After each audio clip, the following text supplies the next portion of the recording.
We're safari guide here on the Harambe Wildlife Reserve for the next 2 weeks. Now I do have one important question. Who's ready to see some animals? Me too. Now, before we get started though, I am mindful of your volumes. We are guests these animals' homes and want to be as respectful as we can.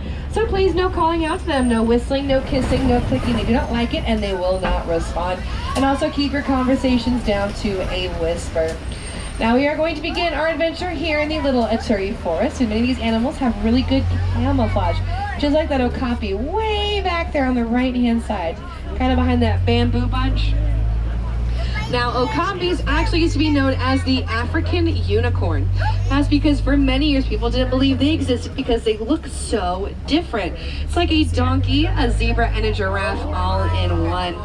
Now, they weren't actually recognized by modern science until 1901 when the first one was seen in the Congo region of Uganda. Now, they are actually the giraffe of the cousins of giraffes. But you can kind of see that in the face and the neck. They just have those really cool zebra pants, which I actually want a pair.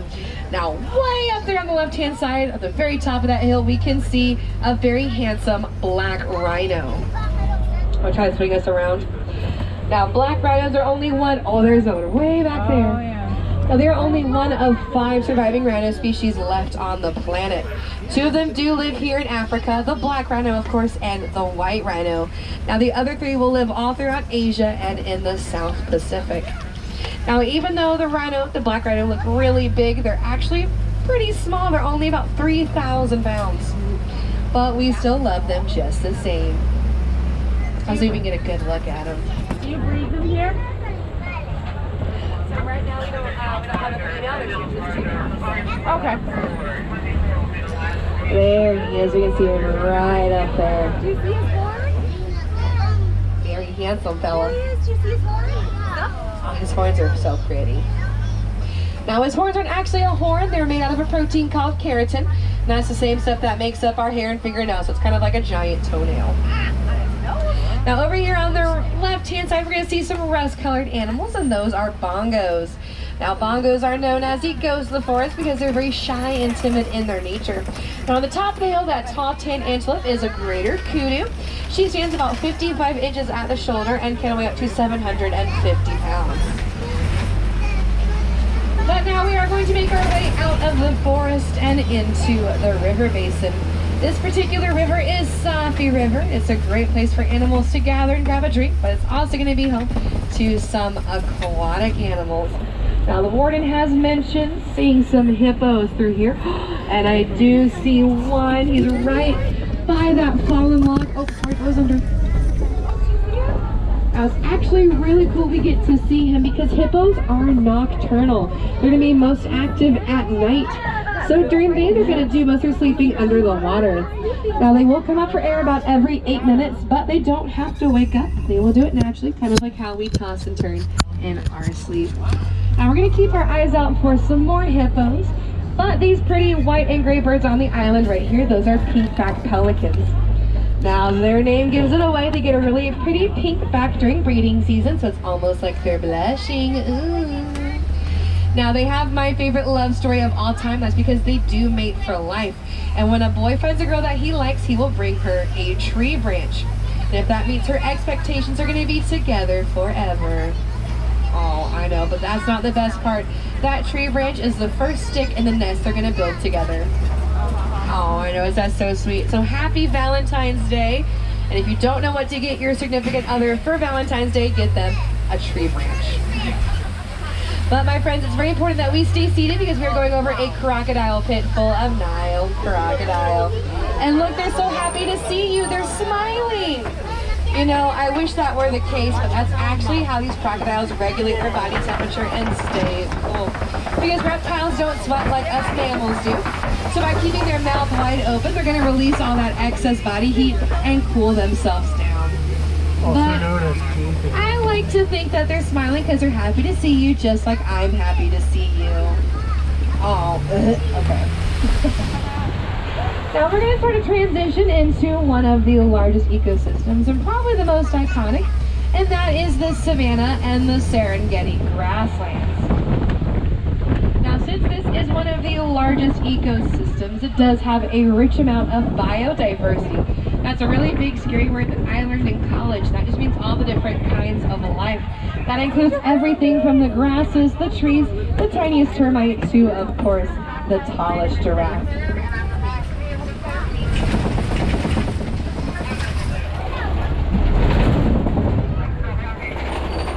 Now, just like we have our chores that we do back at home to keep our houses clean and healthy, these animals will also have their own set of chores to do. So, for example, the giraffes will trim the trees. They're going to take off all the dead leaves so new ones can grow in their place. And we can kind of see how all of the leaves on these acacia trees are the same height, as far as the tallest giraffe can reach. So I do see all of those giraffes up ahead, so we're going to catch up to them in just a second. But I actually see some Ankole cattle up ahead over on the right-hand side. Now, Ankole cattle are also known as Watusi cattle, and that is after the African tribe that domesticated them first. Now, at first glance, you would think their horns are pretty heavy, but they're actually very light. They're only about 5 pounds. That's because they are hollow and honeycombed on the inside. Now, in many tribes, these guys are symbols of wealth and prosperity. So they're not going to be raised for meat, but instead used as a status symbol. So the more that you have, well, the more important you are. Now, the farmers are very proud of their cattle, and at nighttime, they will put them in a fenced-in space called a manada.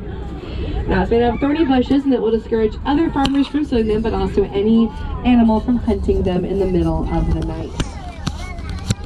Now, that handsome fella right there, I had the biggest crush on him. He is so pretty. Oh, my heart. Now, we're going to take a peek over these hedges right here on the left-hand side, see if we can find any more friendly face. Yes, that is my favorite animal, a spotted hyena. Now, spotted hyenas will have a matriarchal clan, and that means that the ladies are in charge, so there's your girl power. Now, the lowest ranking female, she will still outrank the highest ranking male.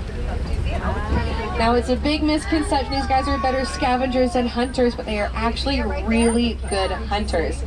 They're just what we call opportunists, and they never turn down the chance for a free meal. I mean, would you turn down a free pizza? I certainly wouldn't. Beautiful. Now, these ladies right back here, you can see them in the corner, those are Sable Antelope. Now, they look familiar to you from the side. That's because they are indeed the icon for the Harambe Wildlife Reserve. They are extremely territorial and protective of their herd, and they've been known to stand up and fight off lions. So you're very brave and resilient animals, and I think the perfect emblem for our reserve, because we too are very protective of our own here. Now we're going to snake our way through these acacia trees and more towards the open grasslands.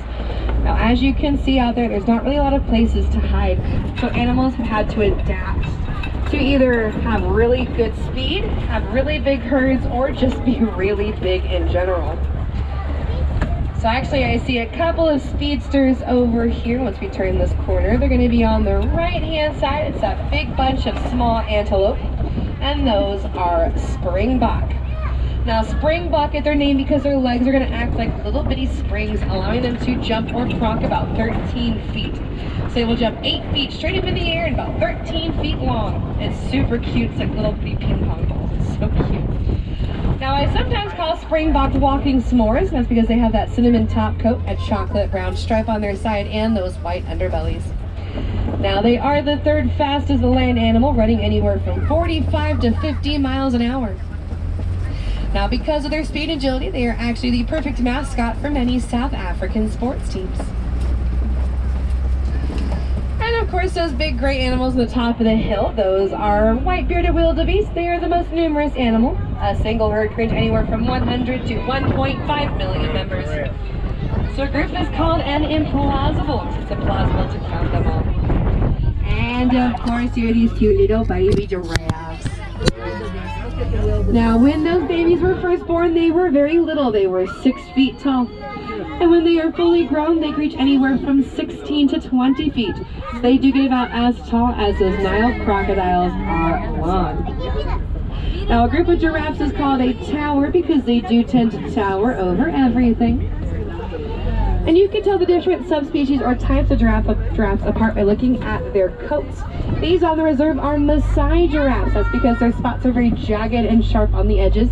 It's kind of like a leaf a very hungry caterpillar got a hold of. They're so cute. We're going to make our way a little bit deeper into the savannah, and we're going to head through Tembo country. Now, Tembo is Swahili for elephant, and they are known as bulldozers. They knock over quite a bit of trees, and that's how they help to shape their landscape. Now, we're going to try to get close enough to get a good look, but not too terribly close to be invasive. So, I see a very handsome face right over there on the right-hand side. Oh, I also have the biggest crush on him too. Oh, he's so handsome. That's most likely a boy elephant because he's by himself, and I'll touch on that in just a minute. But I do see some mandrels over here on the left-hand side, kind of in the trees. Now, mandrels are a type of monkey, and they do stay in groups called a troop. Now, they have really bright colors on their faces and bottoms, and they get even brighter as they get more excited. All right, let's see if we can look at that handsome face again.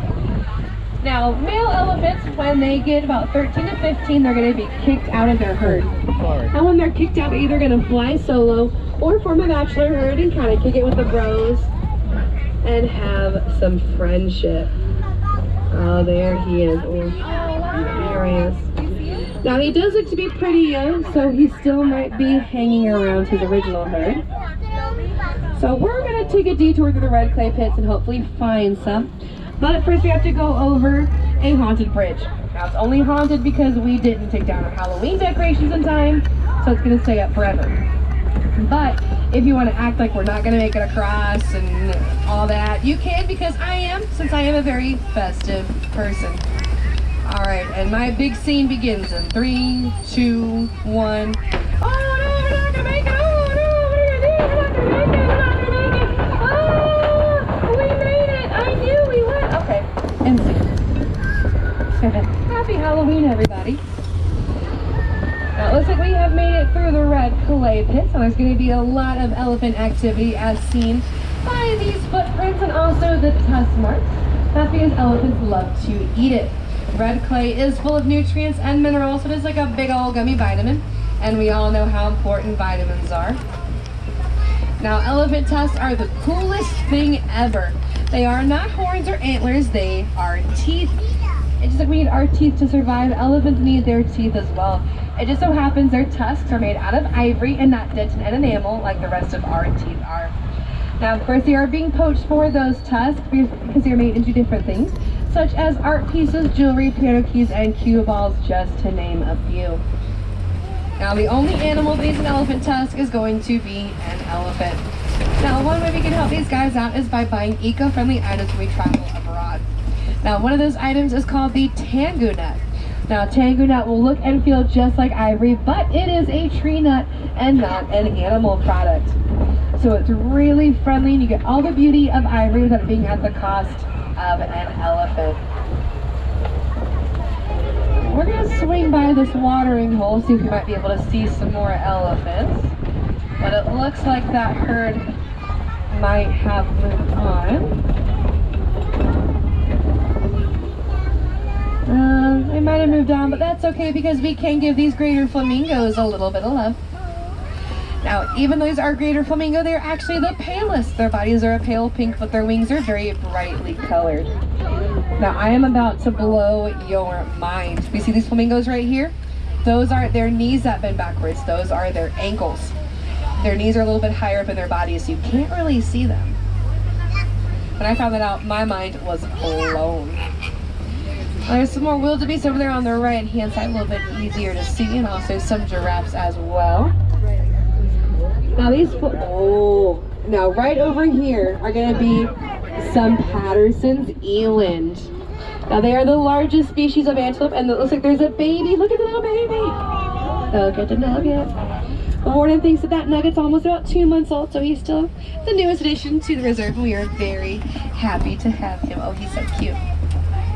Now we are going to keep heading on, and we're going to head a little bit deeper into the savannah, and there's a lot of trees through here. And that's because those elephants don't really come through, so it gives us a lot more shade to enjoy, but it also gives more places for some animals to hide. Now over here, on the left-hand side is going to be a very exciting mud wallow. I know, it's very exciting. Now, mud wallows actually play a very important role out here because they will act as kind of a cool down spot. So if an animal starts to overheat, they're going to go over there, relax, and cool down. But as they wallow and kind of get all kinds of dirt, it actually coats their skin in bug spray and sunscreen. That's because it does get very intense out here, and it's super important to take care of your skin. Now, white rhinos and warthogs love to use mud wallows, but judging by how big these are, it looks like some white rhinos might have come through. So we're going to keep our eye out for them. They're very big, can't miss them. But we are going to have to cut through cheetah country first, but I actually see those rhinos. There they are on the right-hand side. Excuse me, left-hand side coming up. Now, as you can see, white rhinos aren't actually white. That's awkward. They're a charcoal gray. Their name is a misinterpretation of the Afrikaans word weit, and that means wide because they have really wide and square-shaped mouths.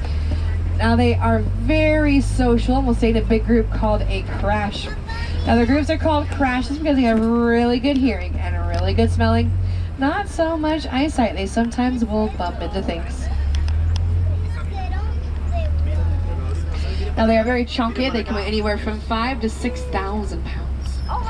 Now, this little cutie right over here on the right-hand side, that is a Bontebok. And Bonteboks are cousins of the Wildebeests. And there's a cheetah way back there in the corner, kind of over your left shoulder. Now, cheetahs are diurnal. That means they're most active during the day, so that's going to do a lot of their hunting. Now, they typically are solitary, but it's not uncommon to find them in a small group called a coalition. So a coalition of cheetahs. Now, we're going to head towards these copies right up here. Now, copies will offer a really good view of all the savannah, so a lot of different animals will use them. But the most famous copy, of course, is Pride Rock. Simba will use his copy to keep an eye out on the Pride Lands. And if you didn't know, Simba is the Swahili word for lion. So we're going to keep our eyes out for some. A small pride has been seen coming through here. Now, it might be a little tricky because lions are going to be nocturnal. That's because their night vision is 6 times better than it is right now. And they see the same that we do. So imagine being able to see 6 times better. There he is. I see him. And there's a beautiful lioness at the very top of the copy. Just where she needs to be, like the queen she is. Beautiful. Now, if you were ever lucky enough to hear a lion roar, you will hear that roar from 5 miles away, making it one of the loudest roars of the big pack. Now, this male's mane is very important to him, not because it keeps him beautiful, which it does, but it protects his neck and makes sure everybody around him knows that he is in charge. That mane, 40 pounds of hair. That's a lot of hair, but he can pull it off because he is very handsome. He's also very content, so we're going to head on and we're going to let the lion sleep tonight. Now, over here on the left-hand side, we are going to see some big burrows, and these belong to warthogs. Now, they are some of the largest burrowing animals here in Africa. And if they don't feel like digging Hakuna Matata, they're going to find an old den and claim it for themselves. Now, let's head on over here. I see the rest of those white rhinos. There they are on the right-hand side. So I'm kind of walking. Now, these eggs right by this tree right here, those aren't rhino eggs. Those are ostrich eggs. Now, each of those are about 3 pounds, the equivalent to 24 chicken eggs, and a full-grown man can stand on one and they will not break. That's because those birds can weigh anywhere from 200 to 250 pounds, so they support the weight of mom as she incubates them for about 40 days. Now, most of those eggs are going to be unfertilized, so kind of like the ones you buy at the grocery store. That's because only females have been seen here on the reserve, so just like chickens, they will lay both fertilized and unfertilized eggs. Now, as we go across this bridge right here, we are leaving the savannah altogether and entering a new part of the reserve called Magadi Glen. Now, Magadi Glen is still very new, but it's also used as a rehabilitation section of the reserve. So if there's an animal that needs a little extra love or a population needs to recuperate, They're going to hang out here for a while and then ultimately be reintroduced back into the wild. So everything this section stands for is amazing, and it gives us so many reasons to celebrate and be excited about the future of these animals. But it also gives me one big reason to be sad, and that's because it means our 2 weeks together have come to a close. I know those 2 weeks really felt like 19 minutes and 48 seconds. But if some of you are inspired to go out, take action, and help protect some of those animals that we saw, the most effective thing you can do is to educate yourself and others on a conservation effort concerning your favorite animal. Because when it comes to extinction, we all know that is forever, and we definitely don't want that. So what better way to save your favorite animal than by being a voice of the voiceless and inspiring others? Now, as we say here on the reserve, what you see with your eyes, you value with your heart. So I really hope you guys saw something you value with your heart today. I know I certainly did quite a few times, but if not, I hope there's one animal out there that you do. And as we make our way back towards the village, go ahead and gather all of your belongings, your phones, keys, wallets, hats, glasses, furs for children, and of course parents. We all know how parents like to wander off, so kids, hold them tightly by the hand, please. If you do forget something here in Africa, it is a long walk back. Take it from me, I do it every day.